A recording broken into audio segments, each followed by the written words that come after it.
샬롬. 오늘도 우리에게 새날과 새 기회를 주신 하나님을 찬양합니다. 그리고 또한 그 하나님께 예배하기 위해서 예배의 자리에 앉은 여러분들을 축복합니다. 기도하겠습니다. 아버지 하나님께서 우리에게 생명을 주셔서 깨워주시고 또한 하나님께 예배함으로 이 하루를 시작하게 하심을 감사드립니다. 하나님, 우리는 하나님의 장중에 있습니다. 하나님께서 붙잡아 주셔야 오늘도 힘있게 살아갈 수가 있습니다.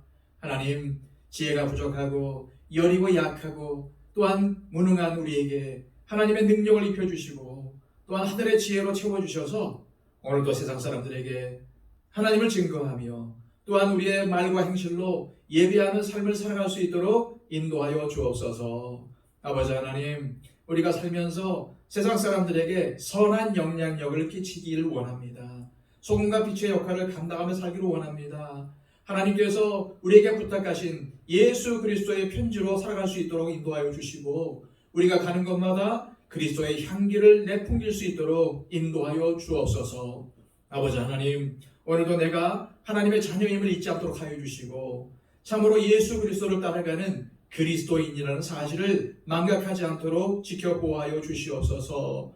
무엇보다도 아버지 하나님, 우리의 말과 행실을 주의할 수 있도록 인도하여 주시고 무엇보다도 아버지 하나님, 어떤 어려움을 당해도 어떤 상황 가운데 있어도 인내하며 참고 하나님의 때를 기다릴 줄 아는 우리가 되게 하여 주시옵소서. 오늘도 주님 말씀과 기도 가운데 거하는 우리의 삶이 되기를 원합니다. 하나님 말씀으로 힘을 얻게 하여 주시고 우리가 하나님께 무릎 꿇음으로 인하여서 하나님의 은혜를 깊이 체험할 수 있도록 역사해 주옵소서. 오늘도 아버지 하나님의 자녀라는 사실을 우리가 기억하며 살아갈 때에 능력 있는 삶, 하나님께서 인정하시는 삶을 살아갈 줄로 믿습니다. 붙잡아 주시옵소서.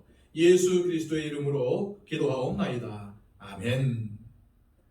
다 함께 찬송가 419장 찬양 드립니다.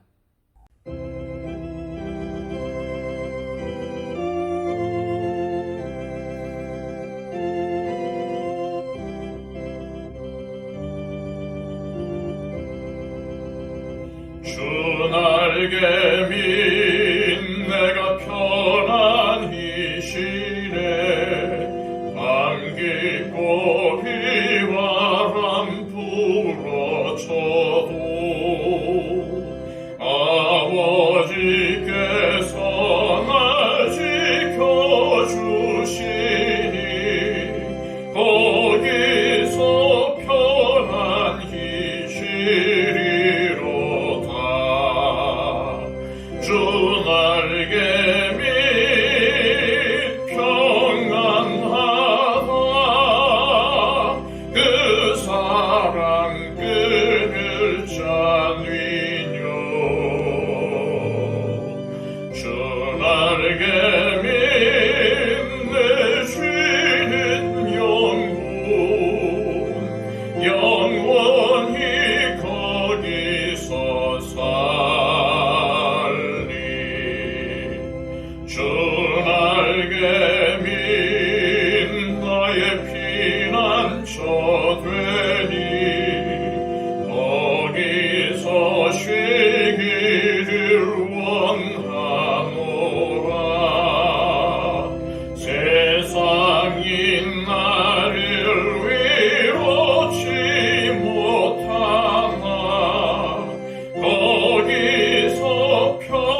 우리에게 주시는 하나님의 귀한 말씀은 구약성경 사사기 3장 31절의 말씀입니다.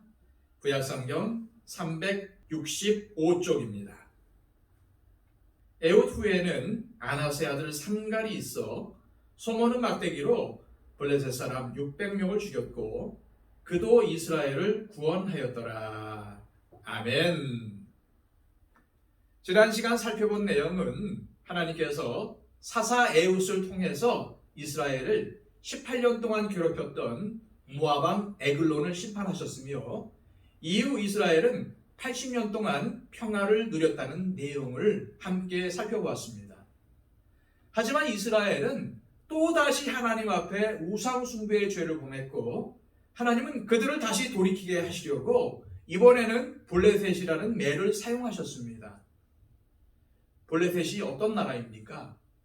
블레셋 족속은 전쟁을 좋아하는 아주 호전적인 민족이었을 뿐만 아니라 철을 잘 다룰 줄 알았기 때문에 전투력이 막강했습니다.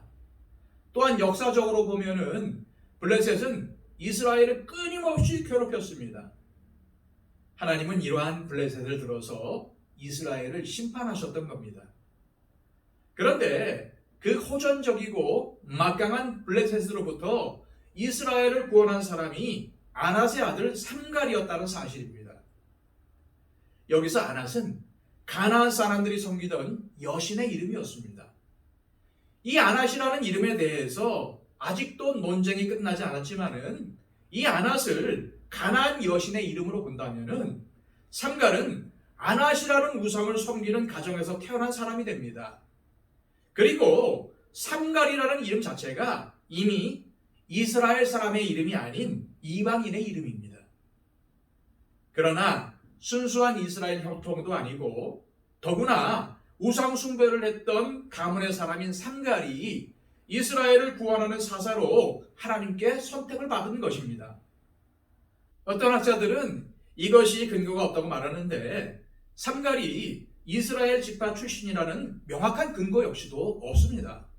만약 삼갈이 이방 출신이 맞는다면 이스라엘 백성들에게는 너무나도 수치스럽고 가슴 아픈 일일 수밖에 없는 것입니다.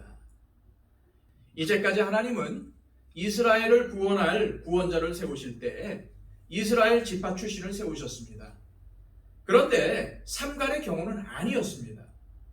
하나님은 이스라엘을 구원하시기 위해서 이스라엘 백성들을 택하신 것이 아니라 이방인을 택하셔서 하나님의 뜻을 이루신 것입니다.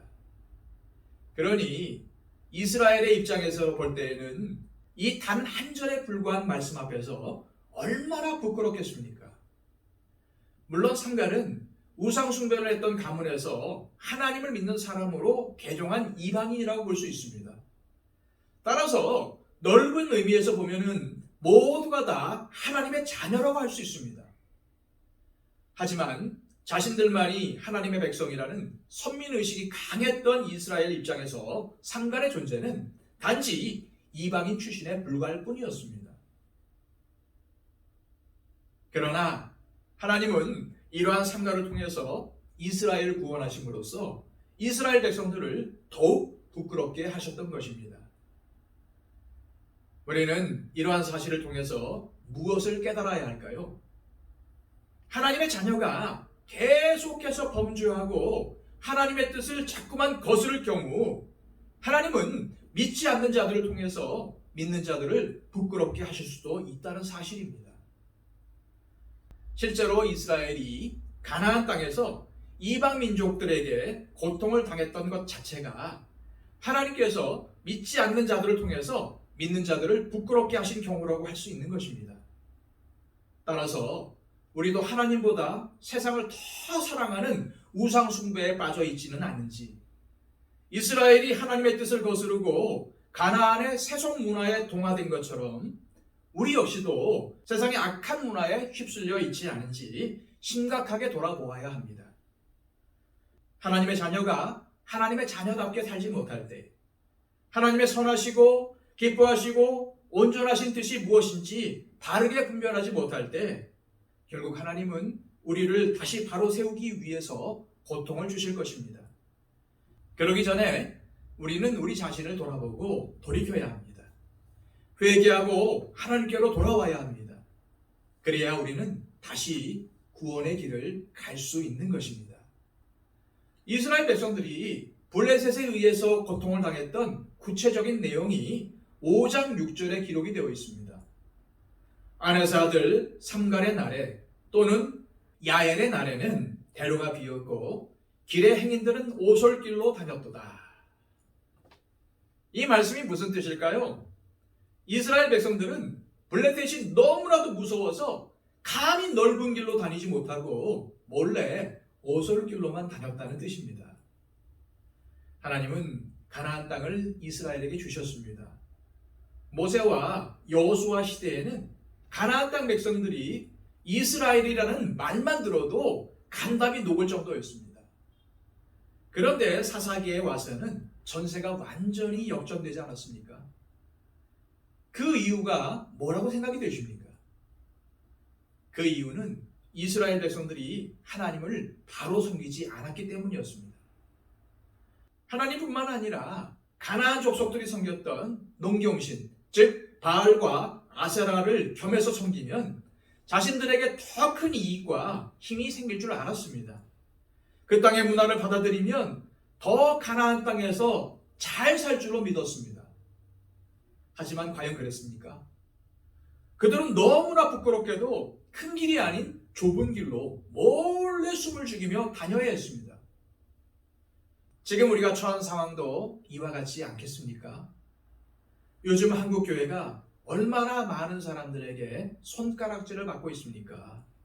그러다 보니 성도님들 역시 내가 교회에 다닌다고, 내가 교회 장로고 권사고 집사라고 당당히 밝히기가 꺼려지실 것입니다.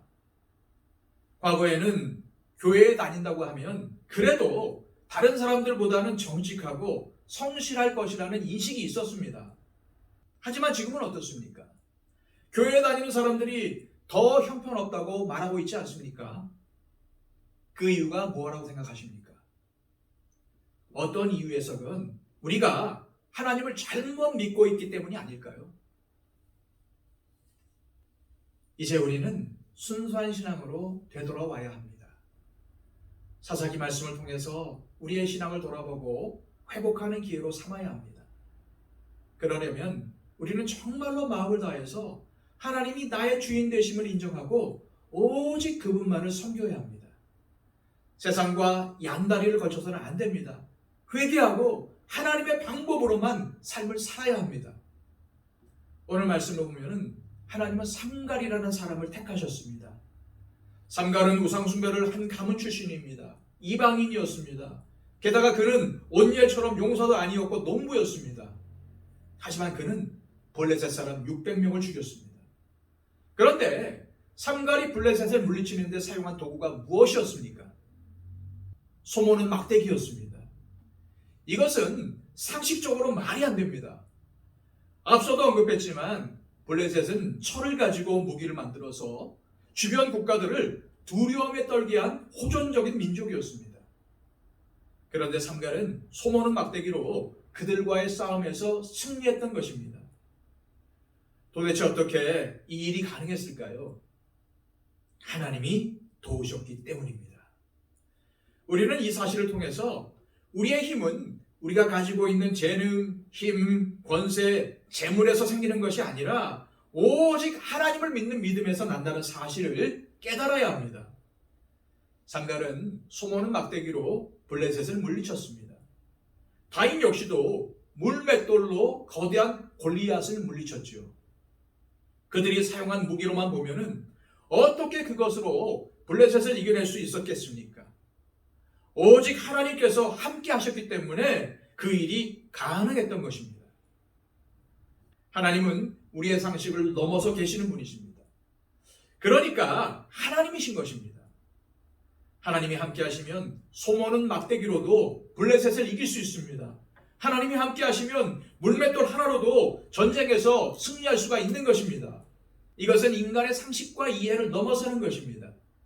그러나 우리가 우리의 생각과 힘과 능력을 다 내려놓고 오직 하나님만을 바라보고 나갈 때에 하나님의 놀라운 역사는 우리와 함께 할 것입니다. 이 시간 기도하실 때 하나님, 교회가 지탄을 받고 믿는 자들이 손가락질을 당하는 이때에 더욱 하나님만 바라보게 하시고 나의 신앙이 올바른 신앙인지 돌아보게 하셔서 하나님께 대한 진정한 믿음을 회복하게 하시고 우리 교회를 비롯한 한국 교회가 거짓 복음을 버리고 예수 그리스도의 진정한 복음으로 회복되게 하옵소서.